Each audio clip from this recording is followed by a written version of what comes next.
I have cherished the idea of a democratic and free society in which all persons will live together in harmony and with equal opportunities.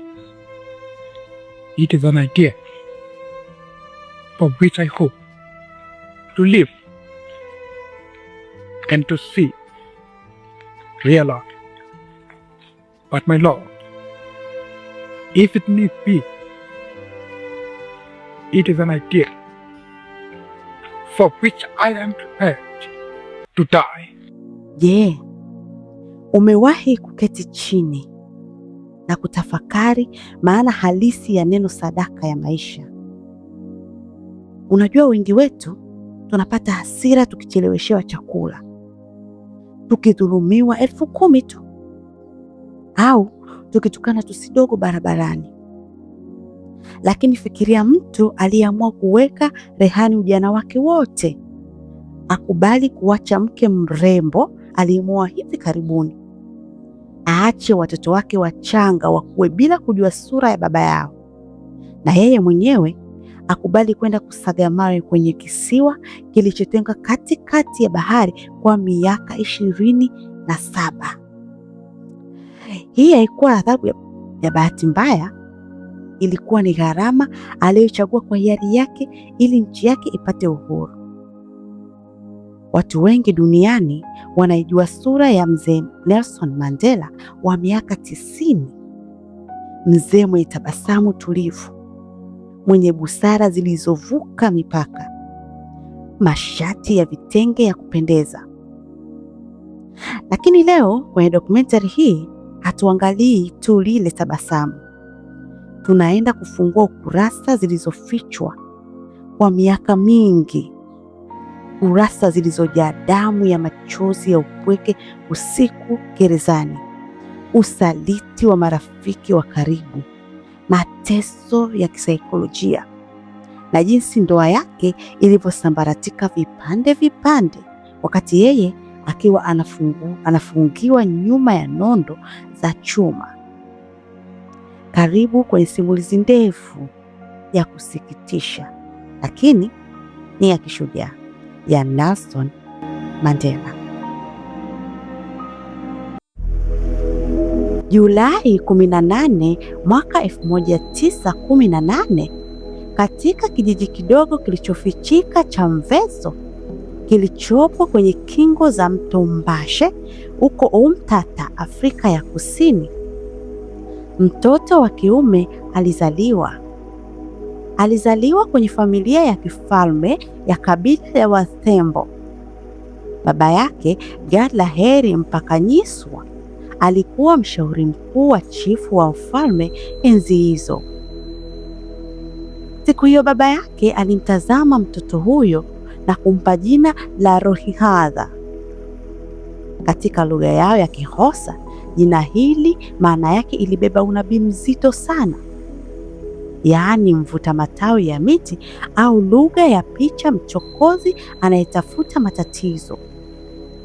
Unajua, hakuna mtu aliyejua kuwa mtoto huyu angekuja kuuchokoza utawala wa kikoloni wenye nguvu kubwa zaidi ya kijeshi barani Afrika. Maisha ya utoto ya Rudhaha yalikuwa ya kawaida kabisa kama mtoto wa kijijini. Alitumia muda mwingi milimani akichunga ng'ombe na kondoo, akicheza michezo ya kupigana kwa fimbo, na usiku akisikiliza hadithi za wazee wa kale kuhusu jinsi mashujaa wa Afrika walivyopigana kulinda ardhi yao ya wavamizi weupe. Lakini maisha haya ya furaha hayakudumu. Rudhaha alipofikisha umri wa miaka 9 tu, pigo la kwanza la huzuni lilimwangukia. Baba yake alifariki dunia ghafla kwa ugonjwa wa mapafu, yaani kifua kikuu. Kifo hichi kilibadilisha maisha yake moja kwa moja. Mama yake akiwa hana uwezo, alilazimika kumpeleka Rudhaha kwenye nyumba ya kifalme ya chifu mkuu wa David Dalindeyo, ambaye aliahidi kumlea kama mtoto wake kwa heshima ya marehemu baba yake ambaye alikuwa mlinzi wake na mshauri wake. Alipofika hapo, alipelekwa shule ya mission ya Waingereza. Siku ya kwanza anaingia darasani, mwalimu wa kike wa kizungu alimtazama na kumwambia, kuanzia leo jina lako litakuwa Nelson. Majina yenu ya Kiafrika ni magumu kuyatamka. Hivyo ndivyo mfumo wa kizungu ulioanza kufuta utambulisho wake wa asili, lakini hawakujua jina hilo na Nelson lingekuwa jinamizi kubwa kwao. Nelson Mandela alikuwa akipata elimu bora ya juu katika vyuo vya Clarkebury na Hilltown na baadaye akaingia chuo cha Fort Hare ambacho kilikuwa chuo pekee cha hadhi ya watu weusi wakati huo. Humo chuoni, Mandela alianza kuonyesha cheche za uasi. Aliongoza migomo ya wanafunzi, kupinga chakula kibaya na uongozi dhalimu wa chuo, jambo ambalo lilimfanya asimamishwe masomo. Aliporudi nyumbani kwa mlezi wake, chifu mkuu, alikuta ameandaliwa mke wa kumwoa kwa nguvu kulingana na mila zao. Mandela, akiwa kijana mwenye msimamo na aliyetaka kujitafutia njia yake mwenyewe, alikataa. Usiku wa manane wa mwaka 1941, akiwa na rafiki yake Justice, waliiba ng'ombe wawili wa chifu, wakawauza kwa siri ili kupata nauli na kutorokea jiji kubwa la Johannesburg. Kuingia Johannesburg kulikuwa sawa na kuingia kwenye kiwanda cha mateso ya binadamu. Mandela alitua mtaani Alexander, eneo la masikini lililojaa umaskini wa kutupa, msongamano na uchafu uliokithiri. Hapa ndipo aliposhuhudia maisha halisi ya mtu mweusi. Mwaka 1948, chama cha makaburu weupe National Park kilishinda uchaguzi na kutangaza mfumo rasmi wa kisheria ulioitwa apartheid, ubaguzi wa rangi kwa maana ya Kiswahili. Huu ulikuwa mfumo wa kishetani. Sheria ziliwekwa zikitenganisha kila kitu. Kulikuwa na hospitali za wazungu zenye madawa na vifaa vya kisasa na zahanati za weusi zilizokuwa kama mizizi ya wanyama. Watu weusi walinyang'anywa ardhi zao zenye rutuba na kutupwa kwenye makazi duni yaitwayo township. Walilazimishwa kubeba vitabu cha pasi maalum kiitwacho dopas. Kama polisi wa kizungu akikukuta akikupinga njiani na ukikosa kitabu hicho, ulipigwa viboko, ukadhalilishwa mbele ya mke wako na kutupwa gerezani. Mtu mweusi hakuwa na haki ya kupiga kura, hakuwa na haki ya kumiliki biashara kubwa, na alionekana kama chombo cha kazi tu.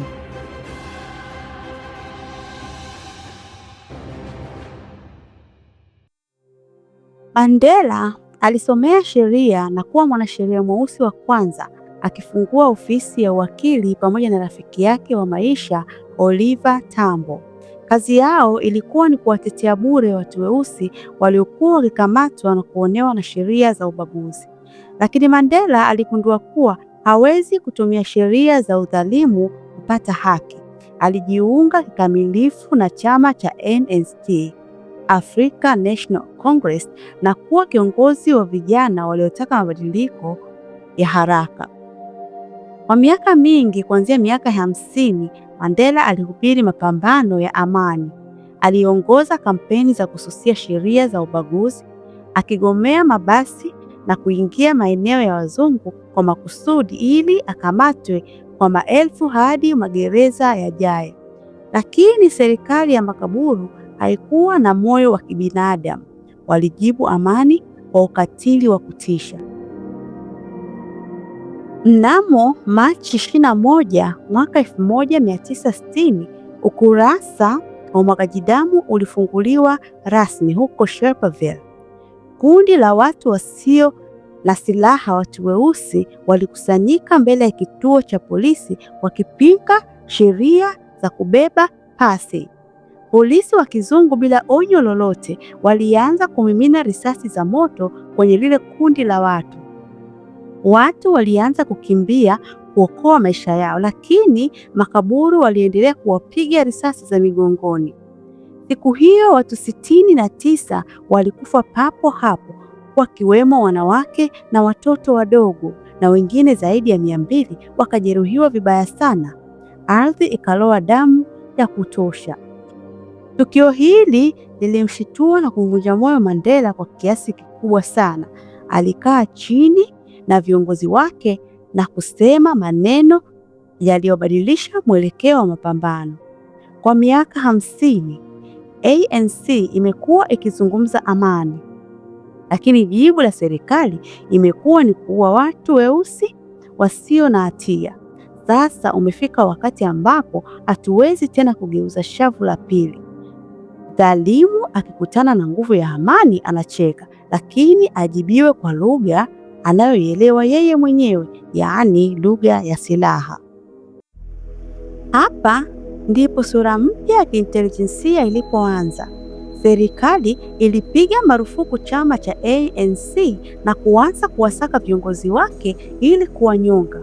Mandela alilazimika kuingia mafichoni na kuwa mtu aliyesakwa kuliko wote Afrika Kusini. Alianzisha kikundi cha siri cha kijeshi kilichoitwa Umkhonto we Sizwe, yaani mkuki wa taifa. Akawa kamanda mkuu wa kwanza. Kwa miaka miwili kuanzia mwaka 1960 hadi mwaka 1962, Mandela aliishi maisha ya siri kama shadow, yaani kimvuli. Vyombo vya habari vilitangaza picha zake kila kona na polisi walitenga zawadi kubwa ya pesa kwa atakayefanikiwa kukamatwa kwake. Lakini Mandela alikuwa na akili nyingi na mbinu za hali ya juu za kujigeuza kimuonekano. Leo akionekana eneo hili amevaa nguo zilizochanika kama dereva wa gari la kitajiri la wazungu, kesho anaonekana eneo lingine akiwa amevaa apron kama mpishi wa mgahawa, na kesho kutwa anakuwa amevaa miwani minene kama mchungaji wa kanisa. Mandela alitoroka kwa siri kubwa nchini South Africa, akasafiri kwenda nchi za Ethiopia, Algeria na Morocco kupata mafunzo ya kijeshi ya jinsi ya kupiga bunduki, kutengeneza mabomu na kuongoza vita vya misituni. Alitembelea pia London kupata uungwaji mkono, lakini giza lilikuwa linanyemelea. Wakati Mandela anarudi Afrika Kusini kwa siri mwaka 1962, hakujua kuwa macho ya mataifa makubwa yalikuwa yakimfuatilia. Katika kipindi hicho cha vita baridi, Wamarekani na mataifa ya Magharibi walimuona Mandela kama gaidi wa kikomunista anayesitisha maslahi yao ya kiuchumi nchini Afrika Kusini. Agosti 5 mwaka 1962, Mandela alikuwa akiendeshwa kwenye gari akitokea Durban kwenda Johannesburg, akiwa amejigeuza kuwa dereva wa kizungu aliyevaa kofia kubwa. Ghafla, akiwa karibu na mji wa Howick, magari mawili ya polisi yaliibuka mbele na nyuma na kumzingira. Walimjua moja kwa moja jina lake na nafasi yake. Miaka mingi baadaye alikuja kugundua, na ilikuja kugundulika siri ya kusikitisha. Shirika la kijasusi la Marekani CIA ndiyo lililofuatilia mawasiliano yake na kutoa taarifa za siri kwa polisi wa makaburu kuhusu eneo halisi na muda ambao Mandela angepita. Mandela alisalitiwa na mataifa makubwa, akakamatwa na pingu zikafungwa kwenye mikono yake.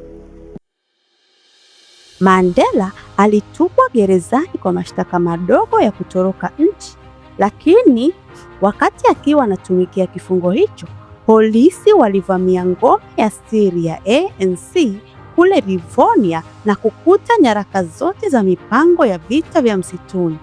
Mandela alirudishwa mahakamani upya mwaka 1963 akitambuliwa kama mshtakiwa namba 1 katika kesi ya Rivonia. Shtaka lilikuwa ni uhaini na kujaribu kupindua serikali, shtaka ambalo kwa sheria za Afrika Kusini wakati huo adhabu yake ilikuwa ni moja tu, kifo kwa kunyongwa hadharani. Kesi hiyo ilivuta hisia za dunia nzima. Kila siku Mandela na wenzake walipotolewa gerezani kupelekwa mahakamani chini ya ulinzi mkali na mkubwa wa bunduki, maelfu ya watu walikusanyika nje wakilia na kuimba nyimbo za ukombozi. Aprili 20 mwaka 1964 ilikuwa siku ambayo dunia ilisimama. Ilikuwa zamu ya Mandela kujitetea. Badala ya kuomba msamaha, badala ya kulia na kupiga magoti mbele ya jaji wa kizungu ili aokoe maisha yake, Mandela alisimama wima, akanyoosha mabega yake na kusoma hotuba iliyochukua masaa karibia 4 mazima. Sauti yake ilikuwa thabiti, hakuonyesha uoga wa kifo. Alihitimisha hotuba hiyo kwa maneno ambayo yamebaki kwenye mawe ya historia ya dunia. Katika maisha yangu yote nimejitolea kikamilifu kwa ajili ya mapambano haya ya watu weusi. Nimepigania utawala mweupe, nimepigania utawala mweusi, nimeilea mioyoni mwangu ndoto ya jamii huru na ya kidemokrasia, ambapo watu wote wanaishi kwa pamoja kwa amani na maelewano na fursa sawa. Hii ni ndoto ambayo ninatarajia kuishi nayo na kuiona ikitimia. Lakini jaji, ikiwa ni lazima, hii ndoto ambayo niko tayari hata kufa kwa ajili yake. Watu waliokuwa mahakamani walibubujikwa na machozi. Hata baadhi ya waandishi wa habari wa kizungu walishindwa kujizuia. Juni mwaka 1964, siku ya tarehe 12, jaji alitoa hukumu. Hakutoa adhabu ya kifo kwa hofu ya kuamsha vita vikubwa nchini. Badala yake alihukumu kifungo cha maisha gerezani. Mandela alitolewa mahakamani usiku wa manane chini ya ulinzi mkali wa kijeshi, akaingizwa kwenye ndege ya kijeshi kuelekea kisiwa kilichotengwa cha Robben Island. Robben Island ilikuwa ni jehanamu ya duniani iliyotengenezwa maalumu kwa ajili ya kuua kisaikolojia roho za viongozi weusi. Mandela alipewa mfungwa namba 46664, maana yake mfungwa wa 466 aliyeingia mwaka 1964. Alitupwa kwenye seli ndogo yenye namba 4. Chumba hiki kilikuwa cha saruji mbichi, hakikuwa na kitanda, hakikuwa na meza. Alipewa mkeka mmoja mwembamba wa kulala chini na blanketi moja iliyojaa chawa na uvundo wa unyevu. Alikuwa mrefu, hivyo akilala chini na kunyosha miguu yake iligusa kuta zote mbili za chumba. Kila asubuhi saa 11, walinzi wa kizungu walikuwa na roho za kinyama, waliwaamsha kwa mateke na matusi. Kazi yao ilikuwa ni kwenda kwenye machimbo ya mawe ya chokaa, na huko walilazimishwa kuponda mawe makubwa kwa nyundo zito kuanzia asubuhi hadi jua linafuta upepo wa macho yao. Hakukuwa na kivuli. Jua kali la baharini liliakisi kwenye chokaa nyeupe na kuharibu macho ya Mandela kabisa, jambo lililomfanya maisha yake yote yaliyobaki ashindwe kutoa machozi ya majimaji hata akilia, na mapafu yake yakajaa vumbi la chokaa. Chakula chao kilikuwa duni sana, uji wa mahindi usio na chumvi kabisa, na jioni walipewa mahindi makavu yaliyochemshwa na vipande vya nyama kilichochoza kilichojaa funza.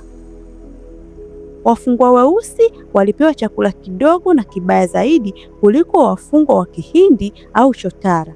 Lengo lilikuwa ni kuwagawa hata katika mateso yao. Lakini maumivu makubwa ya Mandela hayakuwa mawe wala uji, yalikuwa maumivu ya moyo wa upweke. Mandela aliruhusiwa kuandika barua moja tu ya maneno 500 na kupokea barua moja tu kila baada ya miezi 6. Walinzi wa gereza waliketi chini na kuchukua wembe wakakatakata mistari yote ya siri au ya mapenzi kwenye barua za mke wake Winnie, kiasi kwamba Mandela akipokea barua anajikuta anasoma maneno 3 tu, mengine yote yamekatwa. Mwaka 1968 alipokea taarifa ya kusikitisha akiwa kwenye machimbo. Mama yake mzazi alikuwa amefariki dunia kule kijiji cha Mandela. Mandela aliomba kwa magoti uongozi wa magereza umruhusu kwenda kumzika mama yake chini ya ulinzi, lakini walikataa kwa kicheko na dharau. Mwaka mmoja tu baadaye, yaani 1969, pigo lingine zito zaidi lilimfikia gerezani. Mtoto wake wa kwanza wa kiume aliyempenda sana, Thembi, alipata ajali mbaya ya gari na kufariki dunia. Mandela alirudi chumbani kwake usiku huo, akajifunika lile blanketi la baridi, akalia kwa sauti ya ndani iliyosinyaa, huku akizungumza kwenye kuta za chumba chake. Alinyimwa tena haki ya kwenda kumzika mtoto wake. Alijisikia kama mtu aliyekufa akiwa hai, mtu aliyetupwa kwenye kaburi la simiti, huku dunia ikiendelea mbele. Wakati Mandela akiteseka gerezani, huko nje kulikuwa na mtu mwingine aliyekuwa akibeba msalaba mzito wa mateso yake, mke wake Winnie Mandela. Winnie alikuwa mwanamke mrembo sana. Aliolewa na Mandela wakiwa wamekaa pamoja kwa miaka michache tu kabla ya Mandela kukamatwa. Serikali ya kikaburu iliamua kumfanya Winnie kuwa wa mateso ili kumkomoa Mandela kule gerezani. Winnie alikamatwa mara kwa maelfu, akawekwa kwenye mifungo na seli za upweke kwa siku 491 bila kuona mwanga wa jua, akiteswa kisaikolojia na kunyimwa haki ya kuona watoto wake wadogo, Zenani na Zizi. Alitupwa uhamishoni katika mji wa kigeni wa Brantford, ambapo alitengwa na jamii. Nyumba yake ikapigwa mabomu ya petroli na polisi walimfuatilia saa 24. Mateso haya yalimfanya Winnie abadilike tabia. Aliongeza ukali, akawa mwanamapinduzi mwenye msimamo mkali sana wa kivita, na akaanza kuzungukwa na makundi ya vijana waliotumia nguvu kubwa kupambana na wasaliti mitaani. Baada ya miaka mingi, Winnie aliporuhusiwa kwenda Robben Island kumuona mume wake, safari hiyo ilikuwa fupi na yenye maumivu makubwa. Walitenganishwa na kuta mbili za simiti na kioo nene katikati. Walikuwa wanaongea kwa kutumia simu ya duka iliyorekodiwa na walinzi. Hawakuruhusiwa kugusana hata ncha ya kidole. Walitazamana tu machoni, wakiona jinsi miaka ilivyowatafuna, makunyanzi yakiongezeka kwenye sura zao, huku mapenzi yao yakigeuka kuwa mapenzi ya picha na barua zilizokatwa kwa wembe. Miaka 27 ya kutogusana ilitengeneza ufa mkubwa wa kihisia kati yao ambao haukuja kupona kamwe. Wakati miaka ya 70 na 80 inaingia, hali ya hewa nchini Afrika Kusini ilibadilika na kuwa ya moto. Vijana wa kizazi kipya waliongozwa na Royal Steve Biko na tukio la umwagaji damu la Soweto mwaka 1976 waliamua kuwa heri kufa kuliko kuendelea kuishi chini ya ubaguzi. Nchi ikawa haikaliki tena. Kulikuwa na milipuko ya mabomu, migomo ya wafanyakazi na mapambano ya barabarani kila kukicha. Marafiki wa Mandela waliokuwa uhamishoni wakiongozwa na Oliver Tambo walizunguka dunia nzima na kuanzisha kampeni kubwa zaidi ya kijamii kuwahi kutokea duniani, Free Nelson Mandela. Wasanii wakubwa duniani walitunga nyimbo, matamasha makubwa yaliyofanyika kwenye uwanja wa Wembley, London, na mataifa ya dunia walianza kuiwekea Afrika Kusini vikwazo vikali vya kiuchumi na michezo na biashara. Serikali ya kikaburu ilianza kufilisika na kutengwa kama wenye ukoma. Rais wa mwisho wa makaburu aligundua kuwa wakiondoka hivi, nchi itaingia kwenye vita vya wenyewe kwa wenyewe vilivyofuta kila kitu. Waliamua kufanya mazungumzo ya siri na Mandela akiwa bado gerezani. Serikali ilihamisha Mandela kutoka Robben Island kumpeleka kwenye jela ya Portsmouth na baadaye kwenye nyumba ya siri katika jela ya Victor Verster ili kumpa mazingira mazuri ya kuanza mazungumzo ya amani. Hatimaye, katika siku ambayo hakuna mtu nchini Afrika Kusini ambaye ataisahau, Februari 11 mwaka 1990, dunia nzima ilielekeza kamera zake kwenye milango ya jela ya Victor Verster. Saa 10:30 jioni, mlango ulifunguka. Nelson Mandela akiwa na miaka 71 alitembea akitoka nje kwa miguu yake. Alinyoosha mkono wake wa kulia juu akiwa amekunja ngumi kama ishara ya nguvu na ukombozi, huku mkono wa kushoto ukiwa umeshikana na mke wake Winnie. Mamilioni ya watu barabarani waliruka kwa furaha wakilia kusherehekea. Simba alikuwa amerejea uraiani. Kipindi cha kuanzia mwaka 1990 hadi mwaka 1994 kilikuwa kipindi cha hatari zaidi maishani mwake. Nchi ilikuwa kwenye ukingo wa kuingia kwenye vita vya kikabila na rangi. Vikundi vya weupe wenye misimamo mikali vilianza kupiga risasi watu weusi, na vyama vya weusi vilikuwa vikipigana wenyewe kwa wenyewe vikitumiwa na serikali kwa siri. Mwaka 1993, kiongozi kijana aliyependwa sana na weusi na rafiki wa karibu wa Mandela, Chris Hani, aliuawa kwa kupigwa risasi na mzungu mwenye misimamo mikali mbele ya nyumba yake. Hasira za watu weusi ziliruka hadi mbinguni. Vijana walikuwa tayari kuchoma moto mji wote wa wazungu na kuanza vita. Rais wa nchi hakuwa na nguvu ya kutuliza watu. Mandela, ambaye sasa hakuwa na cheo chochote cha serikali bali alikuwa na mamlaka ya kimaadili, alisimama kwenye runinga ya taifa na kusema, "Usiku wa leo ninazungumza na kila mtu nchini Afrika Kusini, mweusi na mweupe, kutoka ndani kabisa ya moyo wangu. Mzungu mmoja mwenye chuki amemuua Chris Hani, lakini mzungu mwingine wa jirani ndiye aliyetoa namba ya gari ya muuaji huyo na kufanya akamatwe. Tukitizama kwenye hasira na kulipiza kisasi, tutaharibu nchi ambayo Chris Hani alitoa maisha yake kuijenga. Ninawaomba tutulie kwa amani, lakini tusimame pamoja kama taifa moja." Sauti yake ilituliza dhoruba. Mwaka huo huo wa 1993, Mandela alitunukiwa tuzo ya amani ya Nobel pamoja na rais kwa kuzuia umwagaji damu huo. Aprili 27 mwaka 1994, uchaguzi wa kwanza wa kihistoria wa kidemokrasia ulifanyika.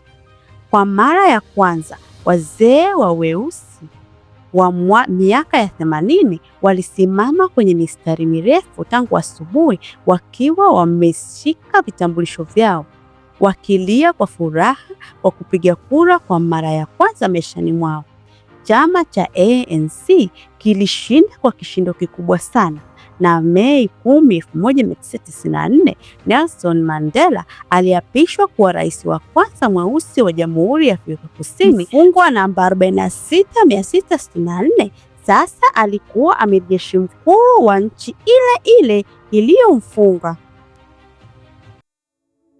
Lakini wakati akipata ushindi wa kisiasa, upande wa nyumbani ulikuwa na giza nene na upweke mwingine.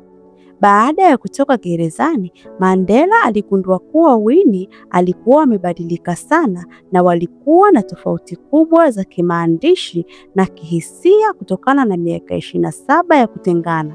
Mwaka wa 1992 walitengana rasmi na mwaka 1996 ndoa yao ilivunjika kabisa mahakamani.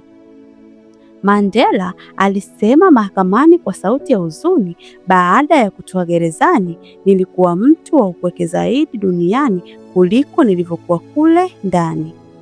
Hii ilikuwa gharama nyingine ya kibinafsi ambayo Mandela alilazimika kulipia kwa ajili ya uhuru wa watu wake. Baadaye maishani walikuja kupata faraja alipomwoa mke wake wa tatu, Grace Machel, mjane aliyekuwa rais wa Msumbiji Samora Machel, ambaye alikaa naye kwa amani hadi mwisho wa maisha yake. Mandela aliongoza nchi kwa kipindi kimoja tu cha miaka 5. Alikataa kabisa kugombea kipindi cha pili, akisema lazima viongozi wa Afrika wajifunze kuachia madaraka kwa amani na kuruhusu damu mpya kuongoza. Aling'atuka mwaka 1999 na kurudi kijijini kwake Kiun kupumzika na kucheza na wajukuu zake. Disemba 5 mwaka 2013, pazia la maisha ya mwanadamu huyu wa kipekee lilifungwa rasmi. Nelson Mandela alipumua pumzi yake ya mwisho akiwa na umri wa miaka 95 huko Johannesburg baada ya kusumbuliwa kwa muda mrefu na ugonjwa wa mapafu. Ugonjwa ule ulioanza tangu kule kwenye machimbo ya mawe ya Robben Island. Dunia nzima ilisimama. Maraisi, wafalme na viongozi wa nchi karibu zote duniani kutoka pande zote zilizokuwa zikigombana walisafiri hadi kijijini cha Kiun kumzika mzee huyu aliyekuwa alama ya msamaha duniani. Mandela alituachia urithi mkubwa. Alitufundisha kwamba mwanadamu dhalimu anaweza kushindwa sio kwa bunduki pekee, bali kwa nguvu ya maadili na uwezo wa kusamehe. Alituonyesha kuwa ujasiri wa kweli sio kutokuwa na uoga, bali ni uwezo wa kushinda uoga huo na kusimama kwa ajili ya wengine. Hii ndio ilikuwa dokumentari ndefu ya Nelson Mandela kutoka kijiji kupitia seli namba 4 hadi kwenye kiti cha Ikulu. Kama simulizi hii ni ndefu imekuingia ndani ya moyo wako na kukupa fundisho jipya la maisha, tafadhali gusa kitufe cha subscribe. Kama bado, weka like yako na tuandikie maoni yako hapo chini. Je, ni fundisho gani kubwa ulilipata kutoka kwa Mandela? Tukutane kwenye ukurasa unaofuata wa documentary. Msimulizi wenu ni Tami.